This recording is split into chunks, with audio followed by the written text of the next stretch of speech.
हरे कृष्ण नमस्कार बंधुगण आपण माने अनंत भक्ति सुधा चैनल रे जड़ित अछंती लाइक शेयर सब्सक्राइब करचंती तेणु आपण मानक अनेक अनेक धन्यवाद। आसंतु एही पारमार्थिक चैनल भक्ति चैनल एवं गप माध्यम रे सुशिक्षा शुणुथिबा चैनल आज से चैनल रे सुनिबा जे स्त्री हेब तो एमिति स्त्री किभली एवं तांकर चरित्र तांकर व्यवहार रे किभली स्वामी स्त्रीर तांकर संसारटी सुंदर हेछि एवं भगवानंकर दर्शन लाभ करिसंती आमे ए विषय रे आज आमे श्रवण करिबा।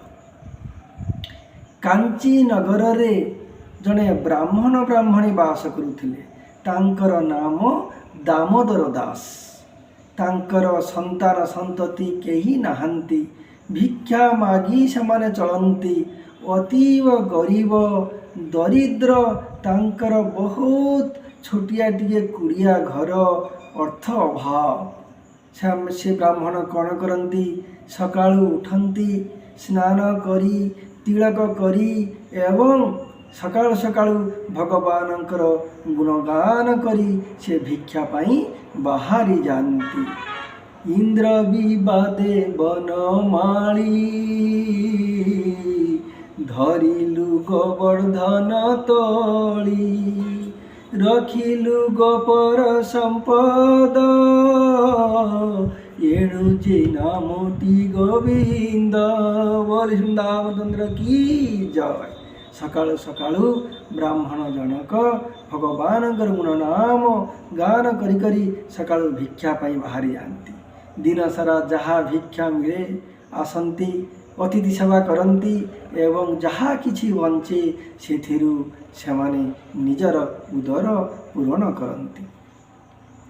अति दयाद्र चित्त ब्राह्मण परोपकारी मिष्ट भाषी मधुर वाक्य विनय वाक्य पर उपकारी अन्यरे दुखरे दुखी अन्यर सुखरे सुखी अति दानी सरल नम्र से ब्राह्मण आ अतिथि सेवारे परायण सर्वदा अतिथि सेवा तांको घरु केबे अतिथि विमना है आज पर्यंत जाई नाहंती बरं निजे सेमाने उपवास रे रहिचंती अतिथि को सत्कार करी तांकु से प्रसन्न करिचंती। एभली तांकर चरित्र उदार चरित्र रे तांकर कीर्ति से ग्राम रे से पंचायत रे एभली ख्यात विख्यात हो गला तांकर सुनाम हो गला। किंतु भगवान कहले अरे मोर भक्तर तो इति बड़ सुनाम अच्छा मु टिके परीक्षा करिया पाई जीवी। सेते बेले भगवान जने वृद्ध वेश धारण करी गलारे रुद्राक्ष माल पकाई हाथ में गोटे कमंडलू धारण करी ऊर्ध्वपुंड धारण करी आसी पहुँची गले से दामोदर दासंकर गृह प्रांगण रे आसी पहुँची जाइछंती। एपटे कौन है दामोदर दास से दिन जाइतिले भिक्षा को भगवानंकर एभली नियति से दिन भिक्षा मिली नाही। बोले से वृंदावन चंद्र की जय। देखंतु भगवानंकर किभली लीला। जो दिन अतिथि आज भगवान स्वयं अतिथि रूप से आसुचंती से दिन तांकर भिक्षा मिली नहीं। सबुदिन किछि ना किछि मिले किंतु से दिन तांकु किछि मिली नाही। आसी स्त्री पाखरे चिंता करी कहूची स्त्री पाखरे आलोचना करूची अरे सुनिछ आज जे एभली दिन भगवान की परीक्षा आज गोटे दिन किछि भिक्षा मिली नाही। यदि अतिथि आसंती आमे किभली सेवा करिबा एई कथा स्त्री सहित कथाबार्ता करुचंती।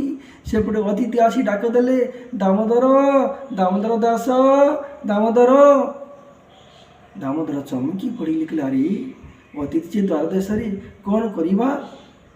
सेते बेले जहाउ जाई अतिथि को नहीं आसिले पाछड़ी नहीं आसिले अतिथि वृद्ध जरातुर हाथ कंपुची कहे दामोदर बहुत भोक मु आपण घरे किछि प्रसाद ग्रहण करी। द्वार रे ଅତିଥିଙ୍କୁ ବସେଇ ଦେଇ ଦାମୋଦର ଘର ଭିତରକୁ ଆସିଲେ। ସ୍ତ୍ରୀକୁ କହୁଛନ୍ତି, ଆରେ ଶୁଣିଛ କେତେ ବଡ଼ ପରୀକ୍ଷା ଭଗବାନଙ୍କର। ତେବେ ସ୍ତ୍ରୀ କହିଲେ, ଚିନ୍ତା କାହିଁକି, ଭଗବାନ ତ ଦୀନବନ୍ଧୁ ନା, ଦୁଃଖ ହାରି ନା, ଆମର ଦୁଃଖ ଭଗବାନ ଅବଶ୍ୟ ବୁଝିବେ। ଦୀନବନ୍ଧୁ ଦଇ ତାରି ଦୁଃଖ ନ ଗଲା ମୋହରି, ଦୀନବନ୍ଧୁ ଦଇ ତାରି।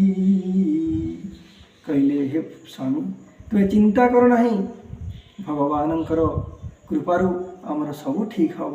ଏଇ କଥା କହିଲେ, ଦେଖ ତୁମେ ଗୋଟିଏ ବାରିକ ଘରୁ ଗୋଟିଏ ଛୁରୀ ନେଇ ଆସ। ସ୍ୱାମୀ ଜଣକ ଗଲେ, ଘର ପାଖରେ ବାରିକ ଘରୁ ଗୋଟେ ଛୁରୀ ନେଇ ଆସିଲେ, ସ୍ତ୍ରୀକୁ ଦେଲେ। ଆଉ ସ୍ତ୍ରୀ କହିଲେ, ଦେଖ ତୁମେ ଏଇ ଛୁରୀରେ ମୋର ମସ୍ତକର ଅଧେ ଚୁଟି ତୁମେ କାଟିଦିଅ। ସ୍ୱାମୀ ତାହା ହିଁ କଲେ।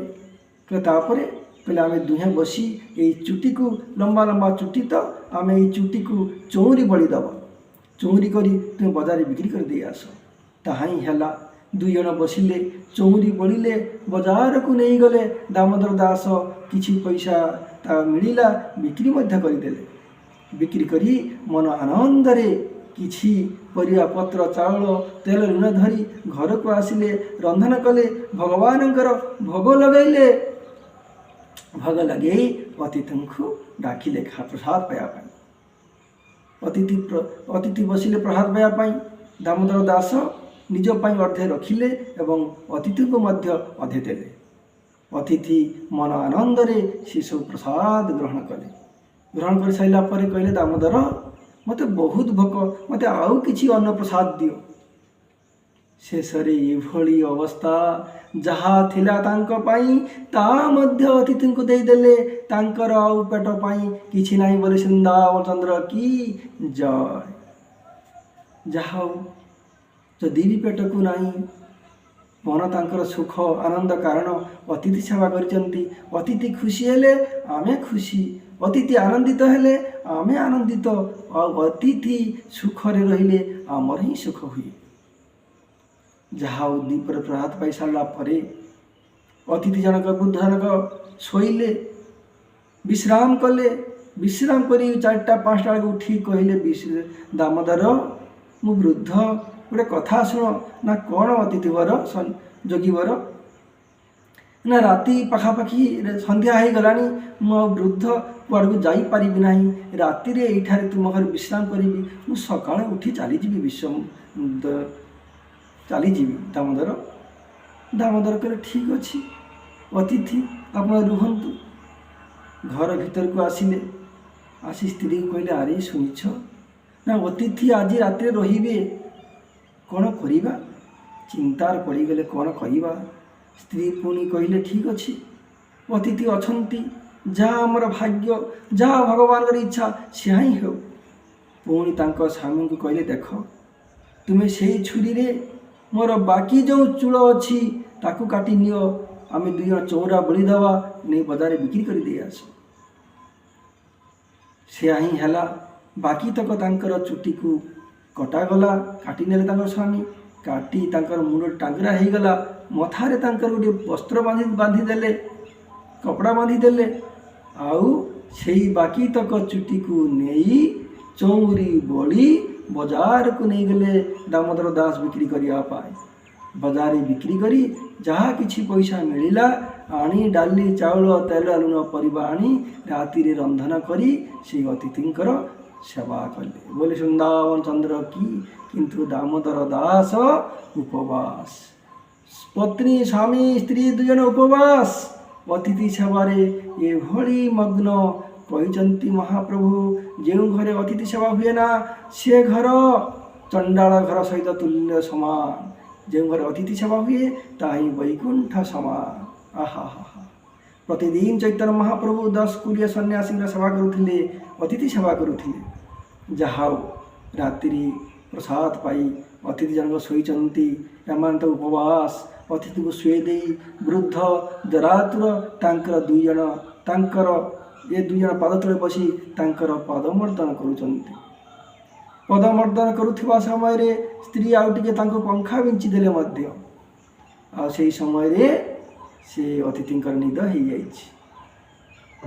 ଭଗବାନ ଚିନ୍ତା କରୁଛନ୍ତି ଆରେ ଯିଏ ଏତେ ସେବା କଲେ ତାଙ୍କର ଏତେ କଷ୍ଟ। ଏହି ସମୟରେ ଭଗବାନ ଲୀଳା ପ୍ରକାଶ କଲେ, ତାଙ୍କୁ ନିଦ୍ରାଭୂତ କରିଦେଲେ। ଇଏ ଦାମୋଦର ଦାସ ଆଉ ତାଙ୍କର ପତ୍ନୀ ନିଦ୍ରାରେ ଅଭିଭୂତ ହୋଇ ସେମାନେ ସେଇ ପାଦ ତଳେ ଶୋଇଛନ୍ତି। ମୋହିତ କରିଦେଲେ, ତାଙ୍କୁ ଶୋଇଗଲେ। ସେମାନେ ସେଇ ଶୋଇଥିବା ଅବସ୍ଥାରେ ଇଏ ଅତିଥି ଜଣକ, ଭଗବାନ ଯେ ଅତିଥି ରୂପରେ ଆସିଥିଲେ ଛଦ୍ମ ରୂପରେ, ସେ ଭଗବାନ ଉଠି ଅନ୍ତର୍ଧାନ ହେଇଗଲେ। ହଠାତ୍ ସକାଳ ହୁଏ, ଯେତେବେଳେ ଯିବାବେଳେ ଇଏ ଅତିଥି ଜଣକ ଭଗବାନ ଯିଏ ଯିବାବେଳେ ତାଙ୍କର ମୁଣ୍ଡରେ ସ୍ତ୍ରୀଙ୍କର ହାତ ବୁଲେଇ ଦେଲେ ମୁଣ୍ଡରେ।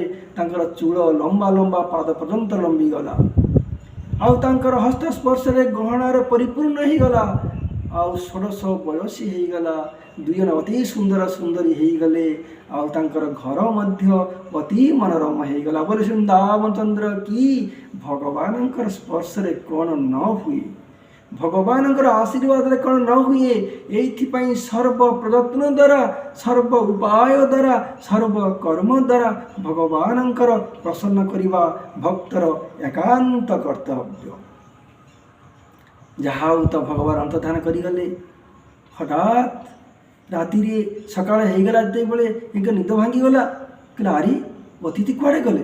ଦେଖନ୍ତି ଅତିଥି ନାହାନ୍ତି, ଘର ବନ୍ଦ ଅଛି, ଘର କବାଟ ଖୋଲା ହେଇନାହିଁ, କିନ୍ତୁ ଅତିଥି ନାହାନ୍ତି।